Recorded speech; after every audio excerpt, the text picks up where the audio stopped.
What was once known as the boom city is now plagued by poor infrastructure. Sudden flooding, inundated homes, and pothole-riddled roads are haunting Bengaluru.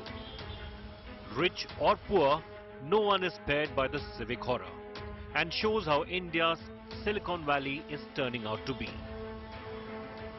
Most experts think that the decline in Bangalore began after the information technology center, the IT sector exploded, and the population grew so rapidly that the city couldn't cope.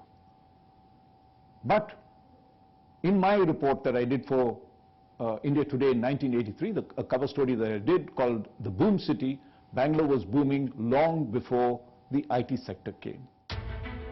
In India Today magazine's cover story, our reporters dug deep to find out why Bengaluru is crumbling. Increasing population, administrative apathy, rampant corruption, unplanned construction have all played their role in pushing Bengaluru to the brink. There was a lot of bribery and corruption going on because the fact was that the moment they opened up all these things, these were converted from agriculture land to revenue land, and buildings started coming up without any plan at all. Many of these buildings, these fancy buildings, were located in the valleys below which were agricultural lands, and there was a natural flow of water that was going there. Worse, they blocked the drains and they breached the lakes. Bangalore was considered a city of lakes. At one time when I was there, it had close to 1,000 lakes. Today it has only 200 lakes. Now take a closer look at the city planning, or the lack of it. Bengaluru stands on a ridge. Rainwater flows into the valley below where centuries-old man-made lakes once flowed. These lakes are interconnected through stormwater drains. Now many of these lakes have disappeared or become smaller due to the construction of them over the past decades.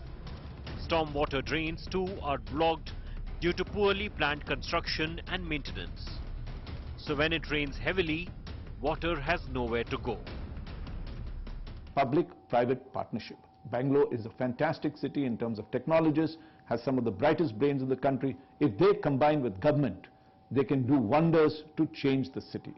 So rather than each of them work in silos, if the citizens come forward and the government is amenable, a lot of these civic issues can be sorted out, and there could be a camaraderie in terms of the way that Bangalore should grow.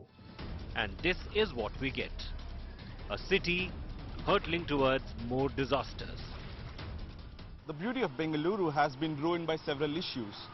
Growing population, lack of proper administration, construction boom, but some might even argue that number one problem on top of all of this is corruption.